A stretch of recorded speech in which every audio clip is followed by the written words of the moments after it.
Hello friends, welcome back to the channel. आज का हमारा टॉपिक है रिसर्च मेथडोलॉजी। इसमें हम कवर करने वाले हैं इसका meaning and types. Research methodology पढ़ना इसलिए इम्पॉर्टेंट है क्योंकि ये हमारी पीएचडी की रिसर्च में हेल्प करता है।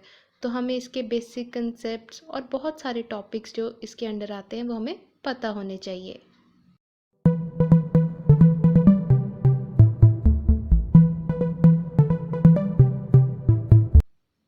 So let's start with the meaning of research methodology.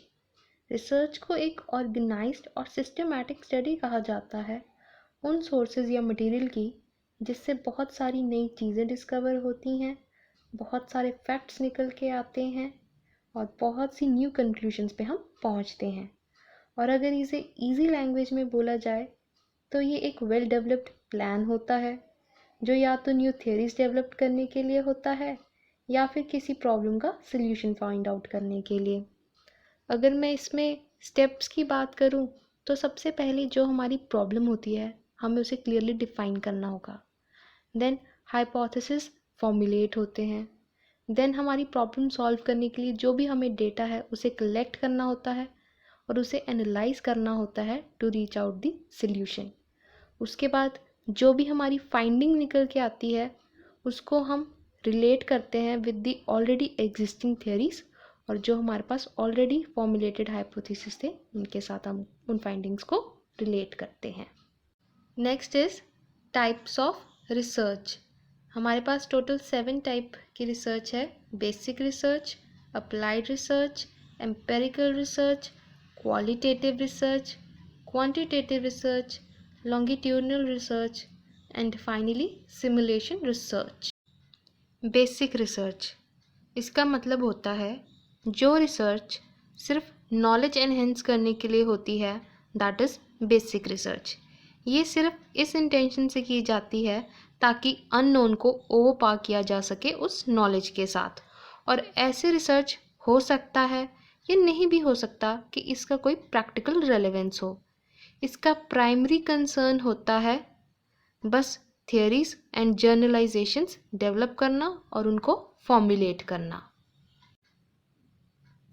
हमारी अगली रिसर्च है अप्लाइड रिसर्च।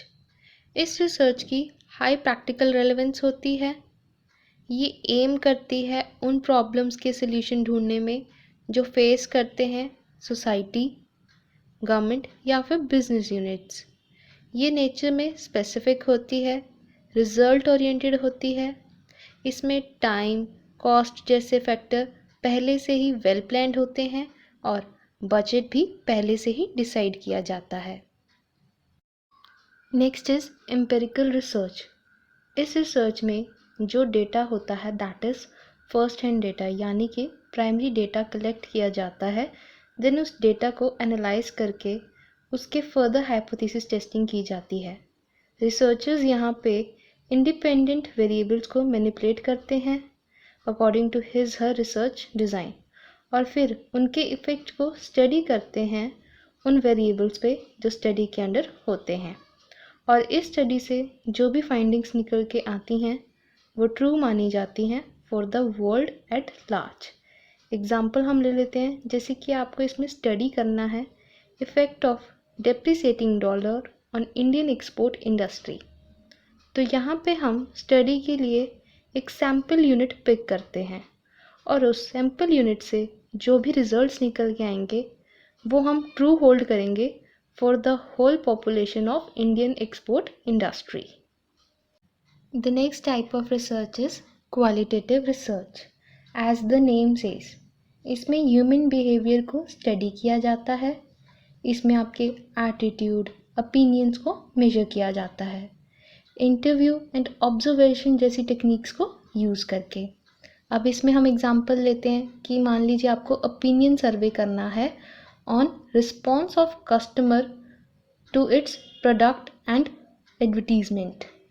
जो आपका कोई भी प्रोडक्ट ले लीजिए, उसकी आपको एडवर्टीजमेंट का इफ़ेक्ट देखना है और उसका रिस्पॉन्स देखना है कि कस्टमर उस एडवर्टीजमेंट पे कैसे रिस्पॉन्स करते हैं।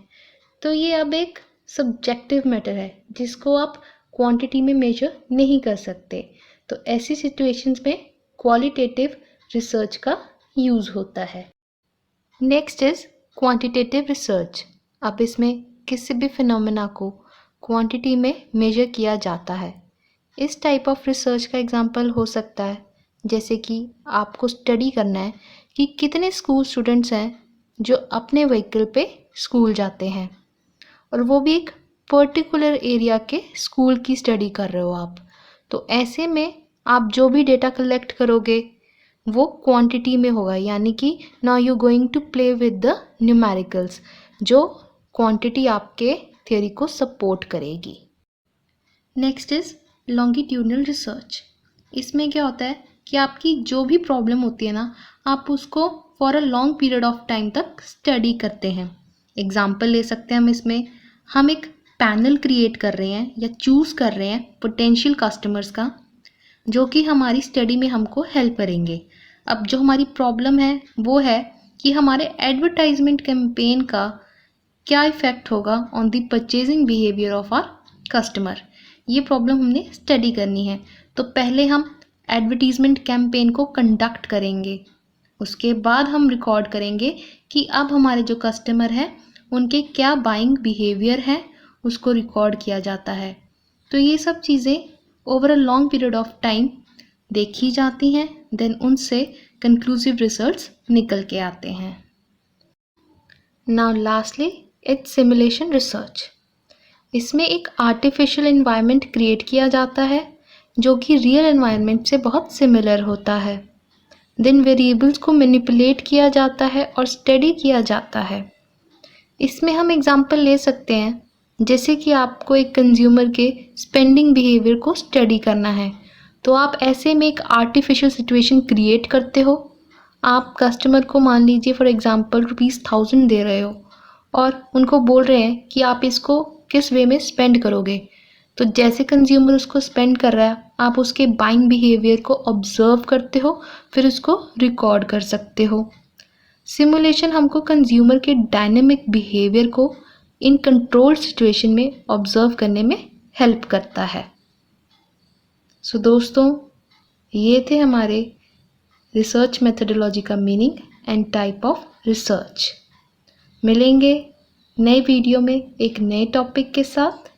Till then, take care and bye bye.